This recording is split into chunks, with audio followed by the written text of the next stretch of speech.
രാവിലെ തന്നെ മൈക്കിളും ജോർജും ലിവിംഗ് റൂമിൽ ഇരുന്നു കൊണ്ട് പുതിയ പ്രോജക്റ്റിനെ പറ്റി ഡിസ്കസ് ചെയ്യുകയായിരുന്നു. ചായയുമായി റീനയും അന്നയും അവിടേക്ക് വന്നു. ജയ്ക്ക് എവിടെ അന്ന? അവനെ കണ്ടില്ലല്ലോ. അവൻ എഴുന്നേറ്റിട്ടില്ലേ ചായ?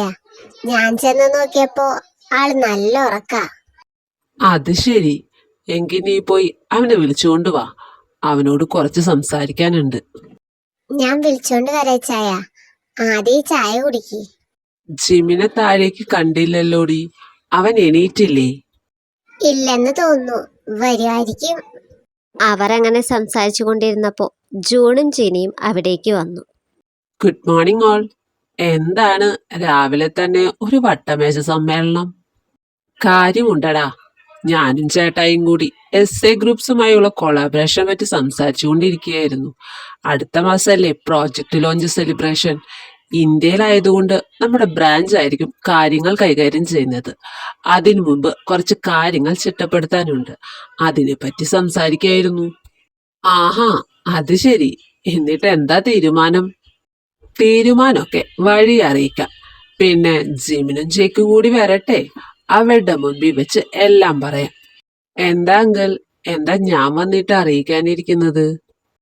ജിമിൻ കോണിപ്പടികൾ ഇറങ്ങിക്കൊണ്ട് അവിടെ അടുത്ത് വന്ന് ചോദിച്ചു. പുറകിൽ തേയും നിൽപ്പുണ്ടായിരുന്നു. ആഹാ, നിങ്ങൾ വന്നോ? ജെറി എഴുന്നേറ്റില്ലേ മോളെ? ഇല്ല മമ്മി, അവൻ നല്ല ഉറക്കത്തിലാ. നീ ഇരിക്ക് ജിമിനെ, പറയാം. ജിമിൻ മൈക്കിൾ പറഞ്ഞതനുസരിച്ച് സോഫയിലിരുന്നു. കുറച്ചു കഴിഞ്ഞപ്പോൾ അന്ന ജയ്ക്കുമായി അവിടേക്ക് വന്നു. ജയ്ക്കിനെ കണ്ട തേയ ജീനിയുടെ പുറകിലേക്ക് അവന് മുഖം കൊടുക്കാതെ മാറി നിന്നു. ജയ്ക്ക് നേരെ ജൂണിന്റെ അടുത്ത് വന്നിരുന്നു. എന്താ എന്നെ വിളിച്ചേ? പറയാടാ. അപ്പോ എല്ലാവരും ഇവിടെ ഉള്ള സ്ഥിതിക്ക് ഞങ്ങൾ അതങ്ങ് പറയുക. MJ ഗ്രൂപ്പിന്റെ ഇന്ത്യയിലെ ബ്രാഞ്ചിന്റെ CEO സ്ഥാനം ഞാൻ ഒഫീഷ്യലായി ഒഴിയുന്നു. അതെന്താ ഡാഡി പെട്ടെന്ന്? എന്തു പെട്ടെന്ന്? എനിക്ക് വയസ്സ് എത്രയെന്നാ നിന്റെ വിചാരം? ചേട്ടായിക്ക് വന്നതുപോലെ ഒരു ദിവസം എനിക്കും വയ്യാതെ വന്ന എന്ത് ചെയ്യും? അതുകൊണ്ട് ഞാൻ CEO പൊസിഷനിൽ നിന്നും വിരമിക്കുന്നു. അപ്പോ ഇനി അടുത്ത CEO തീരുമാനിക്കണ്ടേ? തീരുമാനിച്ചല്ലോ. ഇനി മുതൽ MJ ഗ്രൂപ്പ്സ് ഇന്ത്യയിൽ നയിക്കുന്നത് എന്റെ മകൻ ജൂൺ ഏലിയാസ് ജോർജ് ആയിരിക്കും. എല്ലാവർക്കും ആ വാർത്ത ഒരുപാട് സന്തോഷമുണ്ടാക്കി.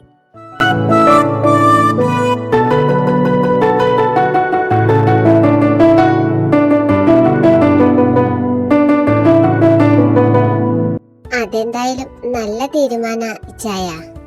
പക്ഷെ ഡാഡി, ഞാനിപ്പോ MD പൊസിഷനിലല്ലേ നിൽക്കുന്നത്. പെട്ടെന്ന് CEO എന്ന് പറയുമ്പോ നീ എതിർപ്പൊന്നും പറയണ്ട. നിന്നെ MD സ്ഥാനത്ത് നിന്നും CEOയിലേക്ക് പ്രൊമോട്ട് ചെയ്തു. അപ്പോ കമ്പനിയുടെ MD പൊസിഷൻ ഇനി മുതൽ കമ്പനിയുടെ MD എന്റെ ഇളയ മകൻ ജേക്ക് ഏലിയാസ് ജോർജ് ആയിരിക്കും. വാട്ട്? MDയോ? ഞാനോ? അതെ. നിന്നെ ഇനി കെട്ടഴിച്ചു വിടാൻ എനിക്ക് പറ്റില്ല. കുറച്ച് ഉത്തരവാദിത്തമൊക്കെ വരട്ടെ, അല്ലെങ്കിൽ ശരിയാവില്ല. ബട്ട് ഡാഡ്, ഞാനൊട്ടും പ്രിപ്പയർഡ് അല്ല. ഇതിന് പ്രത്യേകം പ്രിപ്പറേഷൻ ഒന്നും വേണ്ട. എന്നും കൃത്യമായി കമ്പനിയിൽ പോവുക, മീറ്റിംഗ് അറ്റൻഡ് ചെയ്യുക, ക്ലയൻസായി സംസാരിക്കുക, ഡീൽസ് സെറ്റ് ചെയ്യുക. ഇത്രയൊക്കെ ചെയ്താൽ മതി. പക്ഷെ ഇത്ര പെട്ടെന്ന്? ജേക്ക്, നീ നിന്റെ ഡാഡിയോട് അധികം തർക്കിച്ച് സംസാരിക്കണ്ട. ഇത് ഫൗണ്ടർ ആൻഡ് കോ ഫൗണ്ടർ എന്ന നിലയിൽ ഞങ്ങൾ എടുത്ത തീരുമാനം. നീ ഇനി എതിർപ്പൊന്നും പറയണ്ട. ഇത് ഓൾറെഡി ഫിക്സ് ചെയ്ത് കഴിഞ്ഞു. മൈക്കിൾ പറഞ്ഞത് കേട്ട് ജയ്ക്കിന് തിരിച്ചൊന്നും പറയാൻ തോന്നിയില്ല. ശരി, ഞാനായിട്ട് നിങ്ങളുടെ തീരുമാനത്തിന് എതിർപ്പൊന്നും പറയുന്നില്ല. എല്ലാം നിങ്ങളുടെ ഇഷ്ടം പോലെ. എന്റെ കർത്താവേ, നിനക്ക് 100,000 നന്ദി. സന്തോഷായി. എന്റെ കുഞ്ഞിന്റെ നാവിൽ നിന്നും ഇത് കേൾക്കാൻ പറ്റിയല്ലോ. ഇനി അങ്ങോട്ട് എല്ലാം ശരിയാവും അന്ന. അപ്പോ നിങ്ങളുടെ പൊസിഷൻ ചേഞ്ച് ചെയ്യുന്നതിന്റെ അനൗൺസ്മെന്റ് നമ്മൾ ഇന്ത്യയിലെത്തിയിട്ട് ഒഫീഷ്യലായി അനൗൺസ് ചെയ്യുന്നതായിരിക്കും. ജിമിൻ, നീ എന്താ മോനെ ഒന്നും പറയാതിരിക്കുന്നത്? ഒന്നുമില്ല അങ്കിൾ, വളരെ കറക്റ്റ് ആയിട്ടുള്ള ഡിസിഷനാണ് നിങ്ങൾ എടുത്തത്. ഇതില് ഞാൻ കൂടുതൽ എന്ത് പറയാനാ? അങ്ങനെയല്ല മോനെ, നിനക്കെന്തെങ്കിലും അഭിപ്രായം ഉണ്ടെങ്കിൽ തുറന്നു പറയണം. എന്തെങ്കിലും ഉണ്ടെങ്കിൽ ഞാൻ ഉറപ്പായും പറയാം അങ്കിൾ. അവരങ്ങനെ സംസാരിച്ചു കൊണ്ടിരിക്കുമ്പോൾ ജേക്ക് അവിടെ നിന്നും ഇറങ്ങി പുറത്തേക്ക് പോയി. അവൻ്റെ പുറകെ ജീനിയും ഇറങ്ങിച്ചെന്നു. ഗാർഡനിലെത്തിയപ്പോൾ ജേക്ക് അവൻ്റെ പോക്കറ്റിൽ നിന്നും ഒരു സിഗരറ്റ് എടുത്തു. അത് കത്തിക്കാൻ തുടങ്ങിയപ്പോൾ ജീനി അവൻ്റെ വായിൽ നിന്നും സിഗരറ്റ് എടുത്തു മാറ്റി. എപ്പോ തൊട്ടാടാ ഈ ശീലം തുടങ്ങിയത്? അത് പിന്നെ ചേച്ചി, ഞാൻ എപ്പോഴുമില്ല, വല്ലപ്പോഴും. ദേ ഇങ്ങോട്ട് നോക്കിക്കേ. ആവശ്യമില്ലാത്ത ശീലങ്ങൾ തുടങ്ങണ്ട. നിന്റെ ഈ കുടി നീ നിർത്തിക്കോ. അടുത്ത മാസം മുതല് നീ കമ്പനി MDയാ, ഓർമ്മ വേണം. ചേച്ചി, എല്ലാം ചേച്ചിക്ക് അറിയാവുന്നതല്ലേ, പിന്നെ എന്തിനാ ചേച്ചി കൂടി? എനിക്ക് ഈ സ്ഥാനവും മാനവും ഒന്നും വേണ്ട. പിന്നെ നിനക്ക് എന്താ വേണ്ടത്? കഴിഞ്ഞ 10 വർഷമായി നീ ഇങ്ങനെ അഴിഞ്ഞാടി നടക്കുന്നു. എനിക്ക് നിന്നെ 3 വർഷത്തെ പരിചയമുള്ളൂ. പക്ഷേ നിനക്ക് എന്താ സംഭവിച്ചെന്ന് എനിക്ക് മാത്രമേ അറിയൂ. അതാ ആരൊക്കെ പറഞ്ഞിട്ടും ഞാൻ നിന്നെ തള്ളി പറയാത്തത്. ആഗ്രഹമില്ലാത്തത് കൊണ്ടല്ല ചേച്ചി, എനിക്കെന്തോ ഒന്നിനോടും ഒരു താല്പര്യമില്ല. ഉറങ്ങാൻ കിടക്കുമ്പോ കഴിഞ്ഞ കാര്യങ്ങളെ പറ്റിയുള്ള ഓർമ്മകളാ മനസ്സിൽ വരുന്നത്. അത് മറക്കാനാ ഈ കുടിക്കുന്നത്, അല്ലാതെ ആരെയും വിഷമിപ്പിക്കാനല്ല. നിന്നെ എനിക്ക് മനസ്സിലാവും ജേക്ക്. ഇങ്ങനെയൊക്കെ നടന്നിട്ട് നിനക്ക് എന്ത് കിട്ടാനാ? ഒന്നും കിട്ടാനില്ല. ഒരു പെണ്ണ് കാരണം നശിച്ചു പോവേണ്ടതല്ല നിന്റെ ജീവിതം. ഒരു പെണ്ണിന്റെയും കൂട്ടില്ലാതെ നിനക്ക് എവിടെ വരെ എത്തിപ്പെടാൻ സാധിക്കുമെന്ന് നീ കാണിച്ചു കൊടുക്കണം. അവിടെയാ നിന്റെ വിജയം. ജീനിയുടെ വാക്കുകൾ ജേക്ക് നിറകണ്ണുകളോടെ കേട്ടു നിന്നു. നിനക്ക് ഇപ്പോ കിട്ടിയ ഈ അവസരം നീ ഒരിക്കലും പാഴാക്കരുത്. നിനക്ക് ഇനി ഉയരത്തിലെത്താൻ സാധിക്കും മോനെ. എല്ലാത്തിനുമൊപ്പം ഈ ചേച്ചിയുണ്ട്. താങ്ക് യു ചേച്ചി, ഞാൻ എന്റെ മാക്സിമം ട്രൈ ചെയ്യാം. എനിക്കത് കേട്ടാ മതി. നീ ഇവിടെ നിൽക്കാതെ വാ, ബ്രേക്ക്ഫാസ്റ്റ് കഴിക്കാം. ജീനി ഇതും പറഞ്ഞുകൊണ്ട് ജേക്കുമായി വീടിൻ്റെ അകത്തേക്ക് പോയി. അങ്ങനെ ദിവസങ്ങൾ കടന്നുപോയി. ജേക്ക് അന്നത്തെ സംഭവത്തിന് ശേഷം തേയോട് ഒരിക്കൽ പോലും സംസാരിക്കാൻ ശ്രമിച്ചില്ല. ഇത് തേയ്ക്ക് ഒരാശ്വാസമായിരുന്നെങ്കിലും ഉള്ളിലൊരു ചെറിയ ഭയം നിലനിന്നിരുന്നു. അങ്ങനെ ഇരിക്കെ ഒരു ദിവസം ജേക്ക് ലിവിംഗ് റൂമിലിരിക്കുമ്പോൾ ജിമിൻ ഓഫീസിൽ നിന്നും വന്നിട്ട് തേയുടെ കയ്യിൽ ഒരു ഫയൽ കൊടുക്കുന്നത് കണ്ടു. തേയ, ഇത് നമ്മുടെ ന്യൂ പ്രോജക്റ്റിന്റെ ഫൈനൽ റിപ്പോർട്ടാ. ഞാനിന്ന് വൈകിട്ട് ഇതിന്റെ ഫൈനൽ മീറ്റിങ്ങിന് പോകുമ്പോ എനിക്ക് തന്നാ മതി. താനിത് കൊണ്ടുപോയി അകത്ത് ഭദ്രമായി വെക്കണം. ശരി ചായ, ഞാൻ എടുത്തു വെച്ചോളാം. തേയ ജിമിൻ്റെ കയ്യിൽ നിന്നും ഫയൽ വാങ്ങി റൂമിൻ്റെ ഉള്ളിലേക്ക് പോയി. റൂമിൽ നിന്നും തേയ ഇറങ്ങി വരുന്നത് കണ്ട ജേക്ക് ഒരു ചെറുചിരിയോടെ മനസ്സിൽ പറഞ്ഞു, നിനക്ക് ഞാൻ കാണിച്ചു തരാമടി. നിന്റെ സുഖ ജീവിതം ഞാൻ അവസാനിപ്പിക്കുന്നുണ്ട്. വൈകുന്നേരം ജിമിൻ ഓഫീസിൽ പോകാൻ വേണ്ടി ഇറങ്ങിയപ്പോൾ തേയോട് ഫയൽ ചോദിച്ചു. റൂമിൽ ഫയൽ എടുക്കാൻ പോയ തേയ കുറേ നേരമായിട്ടും വരാത്തത് കണ്ട ജിമിൻ റൂമിൻ്റെ ഉള്ളിലേക്ക് പോയി. എന്തു പറ്റി തേയ? ഫയൽ എവിടെ? ഫയൽ ഫയൽ കാണുന്നില്ല ചായ. ഫയൽ കാണുന്നില്ലെന്നോ? നീ എന്താ ഈ പറയുന്നത്? സത്യായിട്ട് ചായ, ഞാനത് അലമാരിക്കുള്ളിൽ വെച്ചതാ. പക്ഷേ ഇപ്പൊ നോക്കിട്ട് കാണുന്നില്ല. മാറിക്കേ, ഞാൻ നോക്കട്ടെ. ജിമിൻ അങ്ങനെ അലമാരി മുഴുവനും നോക്കി. തേയും റൂമിൻ്റെ മറ്റു സ്ഥലങ്ങളിലും നോക്കി. എന്നാൽ എത്ര നോക്കിയിട്ടും അവർക്ക് ഫയൽ കണ്ടുപിടിക്കാൻ പറ്റിയില്ല. അവസാനം ജിമിൻ അവശനായി കട്ടിലിരുന്നു. തേയ ജിമിൻ്റെ അടുത്ത് വന്നിരുന്ന് അവൻ്റെ തോളിൽ കൈവച്ചുകൊണ്ട് പറഞ്ഞു, സോറി ചായ, ഞാനത് അലമാരി തന്നെയാ വെച്ചത്.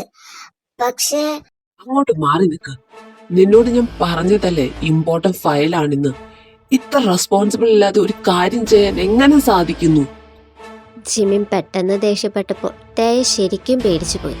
ഇതുവരെ അവൾ ജിമിനെ ഇത്ര ദേഷ്യപ്പെട്ട് കണ്ടിരുന്നില്ല.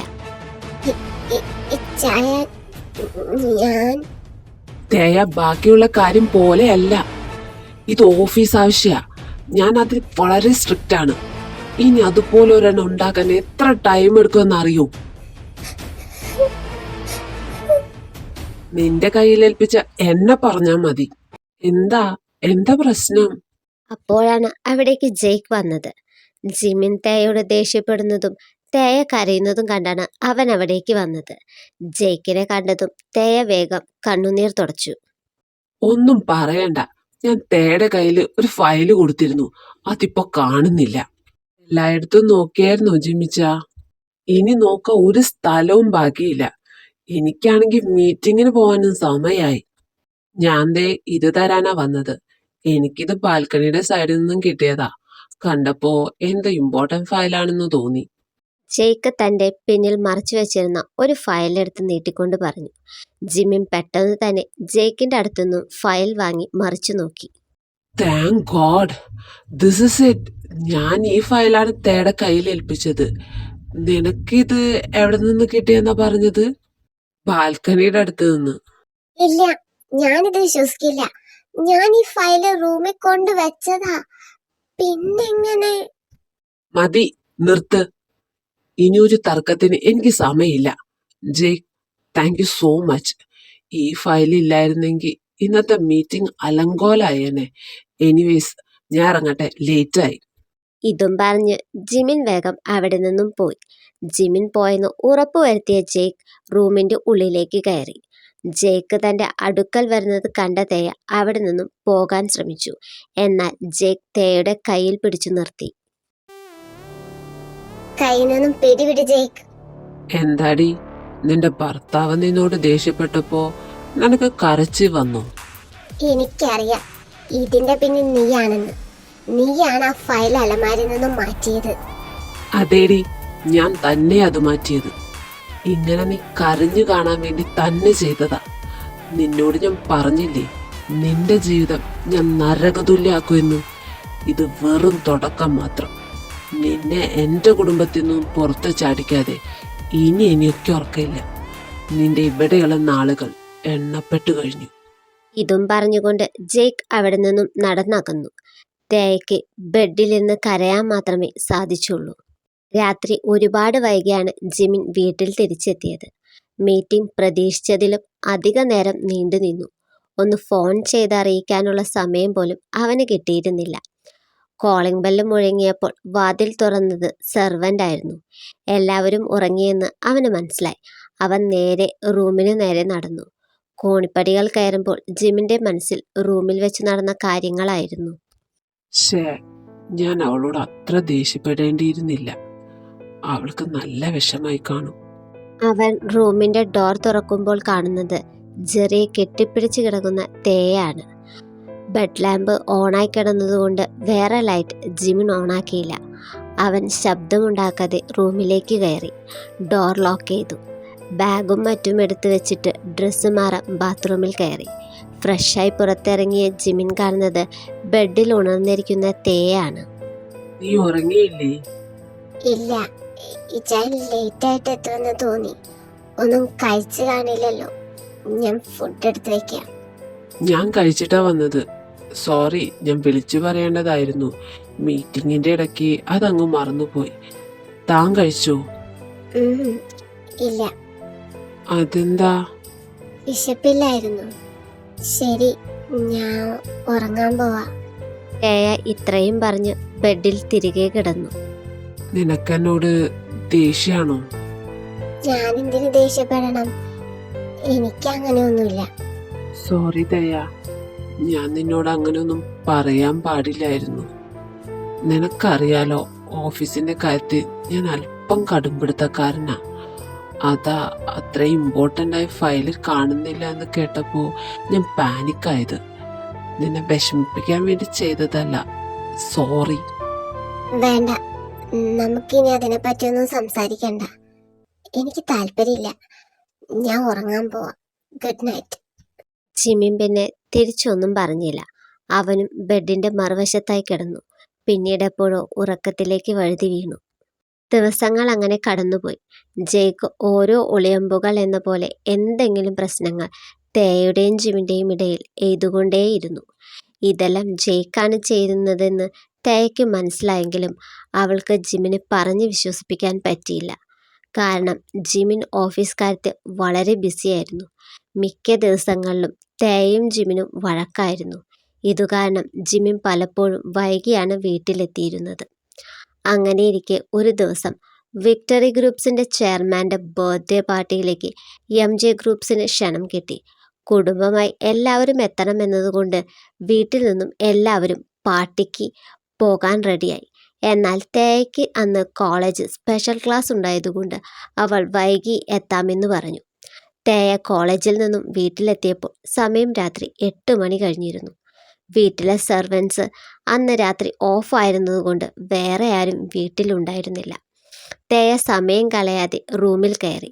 ബാത്റൂമിൻ്റെ ഉള്ളിൽ കയറി കുളിയെല്ലാം കഴിഞ്ഞ് ഡ്രസ്സ് ധരിച്ച് അവൾ ഇറങ്ങിയപ്പോൾ റൂമിൻ്റെ ഉള്ളിൽ എന്തോ അനക്കം പോലെ അവൾക്ക് തോന്നി. മുറിക്കുള്ളിൽ താനല്ലാതെ മറ്റാരോ ഉള്ളതുപോലെ അവൾക്ക് തോന്നി. ആരാ ആരാ ഇവിടെ? തൻ്റെ ചോദ്യത്തിന് ഉത്തരം കിട്ടാതെ വന്നപ്പോൾ തേയ മറ്റൊന്നും ചിന്തിച്ചില്ല. വേഗം തന്നെ ഡോറിൻ്റെ നേരെ ഓടി. ലോക്ക് ഓപ്പൺ ചെയ്തു. എന്നാൽ അവൾക്ക് ഡോർ ഓപ്പൺ ചെയ്യാൻ പറ്റുന്നതിന് മുൻപ് പിന്നിൽ നിന്നും ആരോ അവളെ വലിച്ചു അകറ്റി.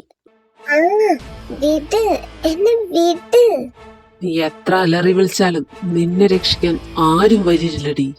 ശബ്ദം കേട്ടപ്പോൾ തന്നെ പിടിച്ചു വച്ചിരിക്കുന്നത് ജെയ്ക്കാണെന്ന് തേയ്ക്ക് മനസ്സിലായി. ജേക്ക്, എന്നെ വിട്. നിന്നെ വിടാനല്ല ഞാൻ പിടിച്ചത്. നിനക്കൊന്നും നടന്നതൊന്നും ഓർമ്മയില്ലല്ലേ? ഞാൻ നിന്നെ ഓർമ്മപ്പെടുത്താടി. നിനക്ക് ഇന്ന് ഞാൻ എല്ലാം ഓർമ്മിപ്പിച്ചു തരാം. ഇതും പറഞ്ഞ് ജെയ്ക്ക് തേയെ ബെഡിലേക്ക് എടുത്തിട്ടു. ജേക്ക്, നീ മദ്യപിച്ചിട്ടുണ്ട്. നീ സ്ഥിരതയില്ലാതെ ഇത് ചെയ്യുന്നത് എല്ലാം നിന്റെ തെറ്റിദ്ധാരണയാ. വേണ്ട, എനിക്ക് നിന്റെ ചിലപ്പൊന്നും കേൾക്കണ്ട. അതെ, ഞാൻ മദ്യപിച്ചിട്ടുണ്ട്. എന്നൊരു മദ്യപാനിയാക്കിയത് നീയാ. നിനക്കെന്റെ കൂടെ കിടന്നത് ഓർമ്മയില്ല അല്ലേ? നിനക്ക് ഞാൻ ഓർമ്മിപ്പിച്ച് തരാടി. ജെയ്ക്ക് തേയുടെ നേരെ പാഞ്ഞു ചെന്നു. അവളുടെ മുകളിലായി വന്നു. പക്ഷേ തേയ ജെയ്ക്കിനെ തള്ളി മാറ്റി ബെഡിൽ നിന്നും ഇറങ്ങിയോടി. എടി, നിക്കണേ അവിടെ. ജെയ്ക്ക് തേയുടെ പുറകെ ഓടി. തേയ ധരിച്ചിരുന്ന സാരിയുടെ തുമ്പിൽ പിടിച്ചു വലിച്ചു. ഭയം കൊണ്ട് തേയ മുൻപോട്ട് ചാഞ്ഞു. ഡോറ് തുറന്നു പുറത്തിറങ്ങി. ജെയ്ക്ക് ശക്തമായി സാരി പിടിച്ചു വലിച്ചു. തേയുടെ ശരീരത്തിൽ നിന്നും സാരി ഊരിമാറി. എന്നാൽ അതിൻ്റെ ഇടയിൽ അവൾ കാൽ സാരിയിൽ തട്ടി. തേയ നേരെ സ്റ്റെയർ കേസിൻ്റെ അടുത്തേക്ക് തട്ടി വീണു. ആ തേയ ഉരുണ്ട് സ്റ്റെയർ കേസിൽ നിന്നും താഴെ വീണു. അവളുടെ തല ചെന്ന് ശക്തമായി തറയിലിടിച്ചു. തലയിൽ നിന്നും ചോര വാർന്നൊഴുകാൻ തുടങ്ങി. എടി, നിന്നെ ഞാൻ. ജെയ്ക്ക് രോഷാകുലനായി സ്റ്റെയർ കേസിൻ്റെ മുകളിൽ വന്നു നിന്നപ്പോൾ താഴെ ചോരയിൽ കുളിച്ചു കിടക്കുന്ന തേയായിരുന്നു അവൻ കണ്ടത്. ജെയ്ക്കിന് എന്ത് ചെയ്യണമെന്നറിയാതെ നിന്നടുത്തു തന്നെ നിന്നു. അവൻ്റെ കയ്യിൽ തേയുടെ സാരി ചുരുട്ടി പിടിച്ചിരുന്നു. മദ്യപിച്ചുകൊണ്ട് അവൻ നിന്നാടുന്നുണ്ടായിരുന്നു. എങ്ങും ചുവപ്പ് മാത്രമേ അവനെ കാണാൻ സാധിച്ചുള്ളൂ. ശരീരമാസകലം ഒരു മരവിപ്പ് ജെയ്ക്കിന് അനുഭവപ്പെട്ടു. തേയാ. ജിമിൻ്റെ അലർച്ച കേട്ടാണ് ജെയ്ക്ക് സുബോധത്തിലേക്ക് വന്നത്. അവൻ നോക്കുമ്പോൾ ജിമിൻ തേയുടെ അടുത്ത് ഓടി വരുന്നത് കണ്ടു. തേയെ എടുത്ത് അവൻ മടിയിൽ കിടത്തിയിരിക്കുന്നു. ജിമിൻ അലറിക്കരയുന്നുണ്ട്. തേയാ, ഏയ്, എന്തു പറ്റി? അയ്യോ. ജിമിൻ കരഞ്ഞുകൊണ്ട് തേയെ എടുത്ത് മുഖം തുടച്ചുകൊണ്ട് പറഞ്ഞു. ഇതിൻ്റെ ഇടയിൽ സ്റ്റെയർ കേസിൻ്റെ മുകളിലേക്ക് നോക്കിയപ്പോൾ തേയുടെ സാരി കയ്യിൽ പിടിച്ചുകൊണ്ട് ജെയ്ക്ക് നിൽക്കുന്നത് കണ്ടു. അപ്പോഴാണ് ജിമിൻ തേയെ ശരിക്കും ശ്രദ്ധിക്കുന്നത്. ബ്ലൗസും പാവാടയും മാത്രമായിരുന്നു തേയ ധരിച്ചിരുന്നത്. അതിൽ നിന്നും തന്നെ അവിടെ എന്താണ് സംഭവിച്ചതെന്ന് ജിമിന് മനസ്സിലായി. ജിമിൻ്റെ കണ്ണുകൾ ദേഷ്യം കൊണ്ട് ചുവന്നു. ജിമിൻ നേരെ സ്റ്റെയർ കേസിലൂടെ പാഞ്ഞു ചെന്ന് ജെയ്ക്കിൻ്റെ കോളറിൽ കയറി പിടിച്ചു. പറയടാ, നീ എന്താ എന്റെ തേയെ ചെയ്തത്? നിന്നെ ഞാൻ വെറുതെ വിടില്ല. ജെയ്ക്കിന് എന്തെങ്കിലും പറയാൻ സാധിക്കുന്നതിന് മുൻപ് തന്നെ ജിമിൻ ജെയ്ക്കിനെ ഇടിക്കാൻ തുടങ്ങി.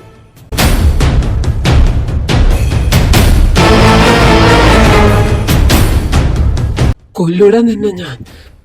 നിർത്ത ജിമിനച്ചാ, നിങ്ങളൊന്നും അറിയാതെയാ എന്നെ തല്ലുന്നത്. വേണ്ടടാ, എനിക്കെല്ലാം അറിയാം. ഇപ്പൊ എനിക്ക് മനസ്സിലായി. ഒരു പ്രശ്നവും ഇല്ലാതിരുന്ന ഞങ്ങളുടെ ജീവിതത്തിൽ നീയാണ് പ്രശ്നം ഉണ്ടാക്കിയത്. നീയാണ് ഞങ്ങളുടെ 2 പേർക്കിടെ വഴക്കുണ്ടായ കാരണമായത്. അതെ, ഞാൻ തന്നെയാ കാരണം. ഞാൻ തന്നെയാ അന്ന് ഫയല് മാറ്റി വെച്ചത്. ഞാൻ തന്നെയാ നിങ്ങളുടെ ഇടയിൽ വഴക്കുണ്ടാക്കിയത്. പക്ഷെ അതെല്ലാം ജിമ്മിച്ചന്റെ നന്മയ്ക്ക് വേണ്ടിയാ. തേയ അവള് നല്ലവളല്ല ഇച്ചായ. ഇച്ചായന് അവളെ വേണ്ട. നീ കൂടുതലൊന്നും പറയണ്ട. നീ എന്റെ ഭാര്യയെ നശിപ്പിക്കാൻ ശ്രമിച്ചു. അതിന് നിനക്ക് മാപ്പില്ല ജേക്ക്. ഞാൻ എല്ലാം അറിയാൻ വൈകിപ്പോയി. വെറുതെ വിടില്ലടാ ഞാൻ നിന്നെ.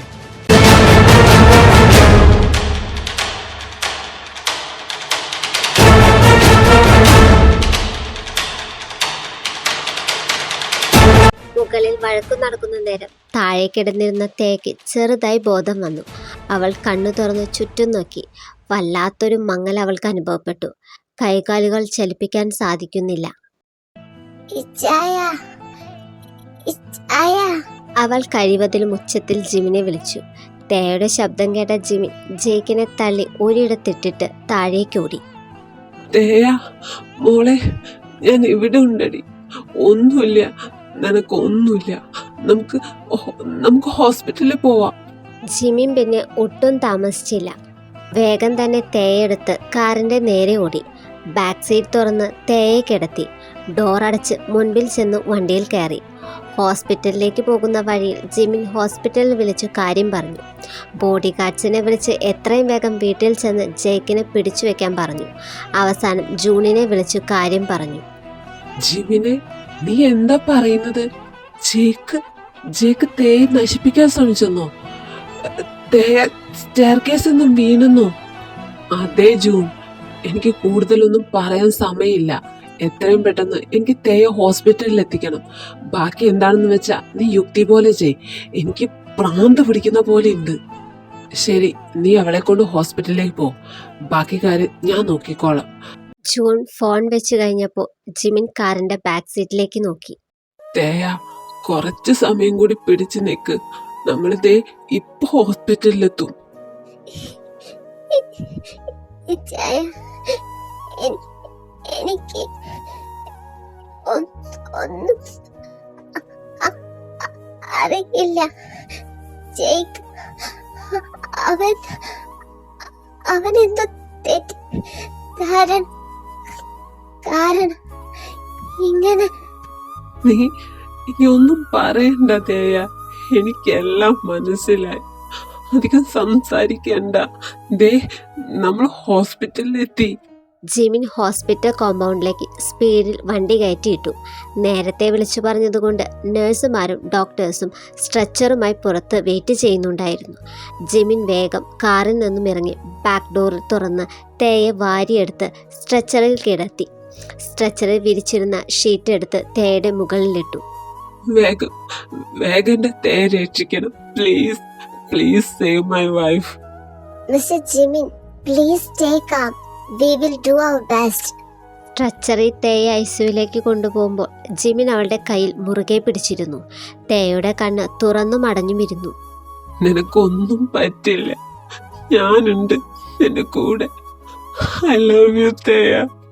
കിതച്ചുകൊണ്ട് ജിമിൻ പറഞ്ഞു. തേയ ജിമിന്റെ കയ്യിൽ ഒരിക്കൽ കൂടി പിടിമുറുക്കി. ഐസിയുവിന്റെ ഡോറിന്റെ മുൻപിലെത്തിയപ്പോൾ ഡോക്ടർ പറഞ്ഞു, Mr. Jimin, please stay here. മനസ്സില്ലാ മനസ്സോടെ ജിമിൻ തേയുടെ കയ്യിൽ നിന്നും പിടിവിട്ടു. തേയെ സ്ട്രെച്ചറിൽ ഐസിയുവിൻ്റെ ഉള്ളിൽ കൊണ്ടുപോകുന്നത് ജിമിൻ നോക്കി നിന്നു.